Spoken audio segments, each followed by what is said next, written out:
It took me days to muster up the courage to do it, but I did it.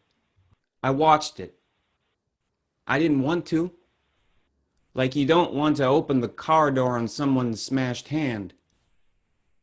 I saw a white man in blue without emotion, just doing his job, make a black man kiss the pavement. A talented athlete, a scholarship to a university, now out of work, COVID-19 positive, arrested for a fake $20 bill, begging for his deceased mother to help him breathe. Hasn't there always been a white knee on a black neck, cutting life off just before sunset? Probably twilight makes blackness dangerous darkness. This is not one story of one black catastrophe. It's emblematic, a culmination of stories. It is not only Minneapolis, it is Sanford, it is Brooklyn, it is Charleston, it is Cleveland, it is Ferguson, it is Chicago, it is Louisville, it is Atlanta. It is a story repeated over and over. It is beyond brutality and bad apples, the good cops we know, the detectives, the heroes, the warriors, the predators, the ones lounging in an office, eating at a black congressman's couch, drinking his coffee, eating his popcorn.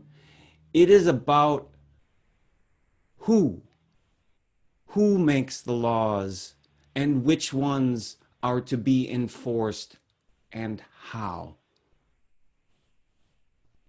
In this time, we need to beware of phony progress and cheap corporate gestures. Starbucks unbanning Black Lives Matter t-shirts is like ExxonMobil portraying itself as a green company.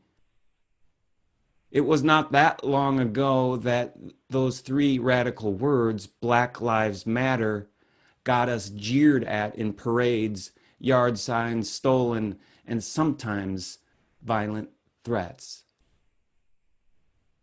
The culture of white supremacy is too strong for it to die in a meager 3 weeks. The big difference this time, I think, is not that black people are telling their stories of hurt.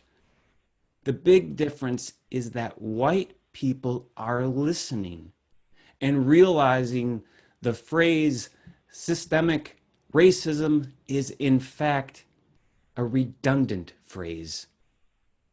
White people are now marching in big cities and even tiny ones like Canton. Let us seize this opportunity, partner with our black neighbors to pressure more dismantling of white supremacy, both in the public square, in our churches, and in our hearts. Let's not default to the single stories. Instead, make room for what we rather not hear, those stories that make us uncomfortable. We can't just make the Christopher Columbus statue kiss the ground and ban Confederate flags and make teary-eyed public statements. Racism runs too deep for that. There was nothing original about slavery. America's first sin was theft and greed. Defund the police, a slogan, yes. I like its edginess. I know what some of you are thinking. No one will be there when I call 911. No, someone will be. Defunding the police means reducing police budgets in order to refund social workers, drug counselors, housing, and other departments that would benefit public safety. Defunding the police is saying, let's build a society where there is little to no need for our current conception of police. Defunding the police means having more community control over public safety.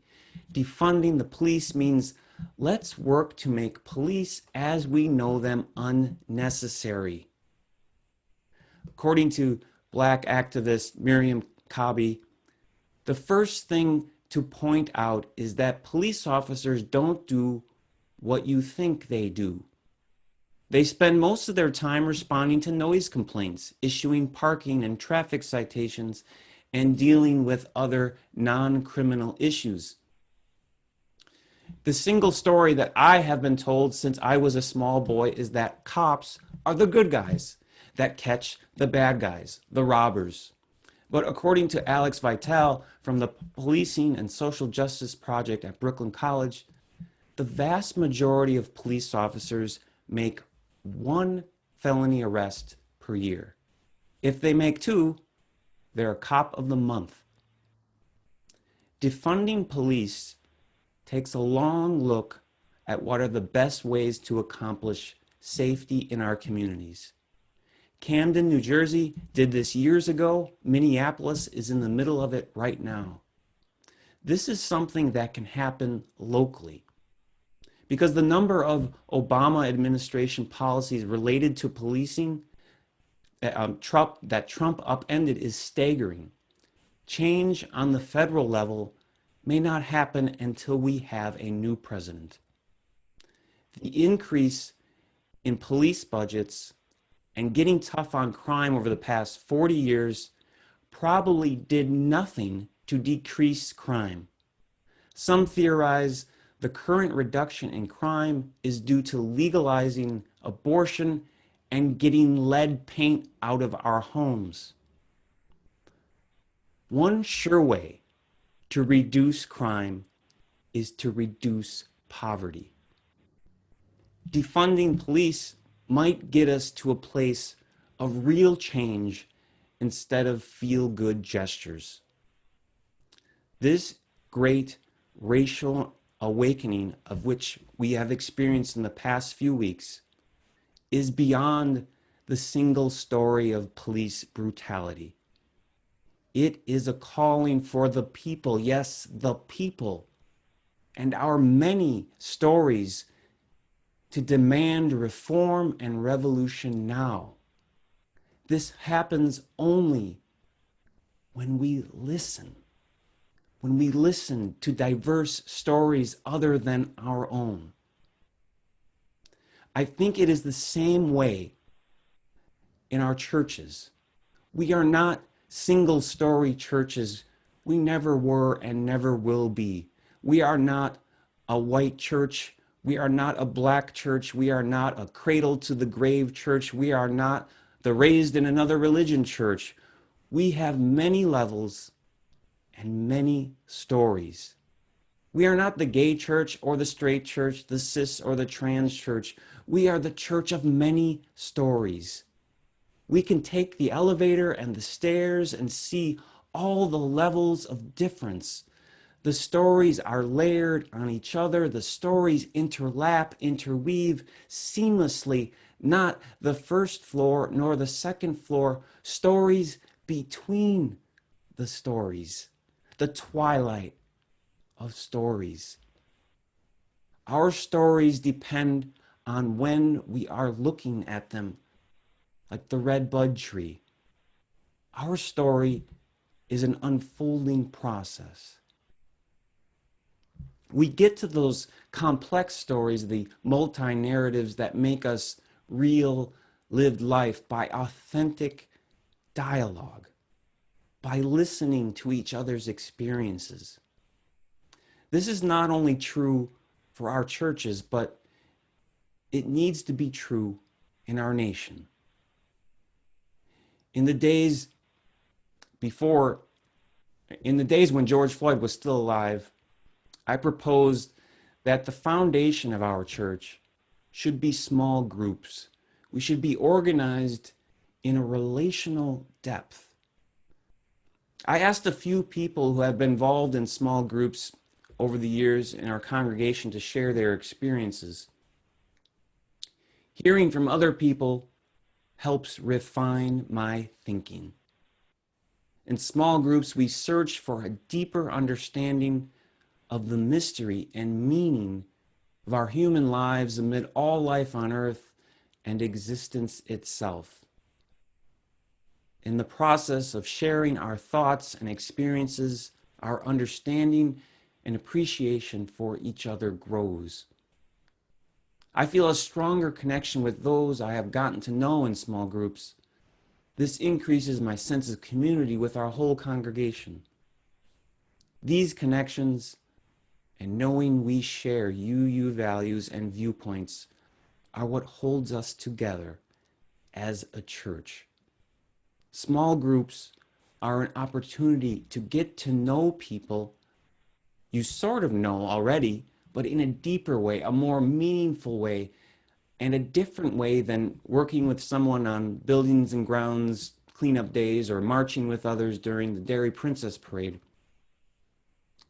I have loved every moment of our conversations for what they have revealed about our members of the group, who previously I've only known somewhat superficially.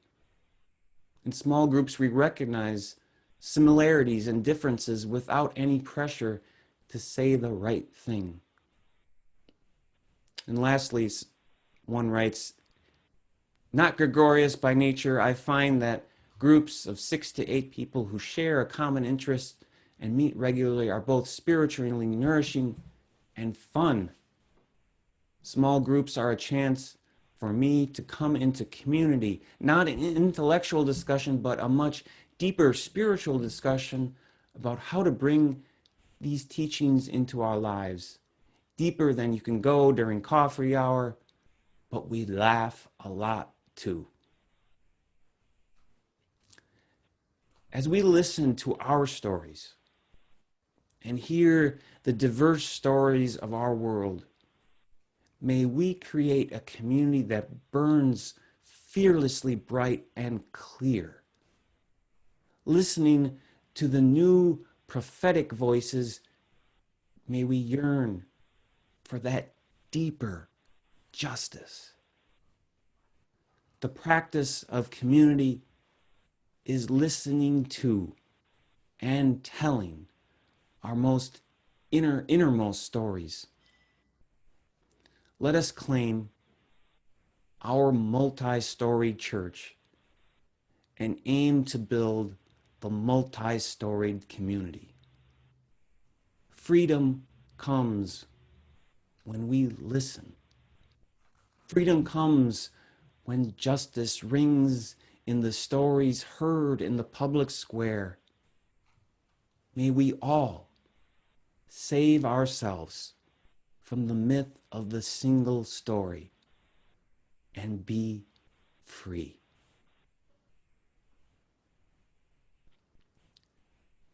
So may it be.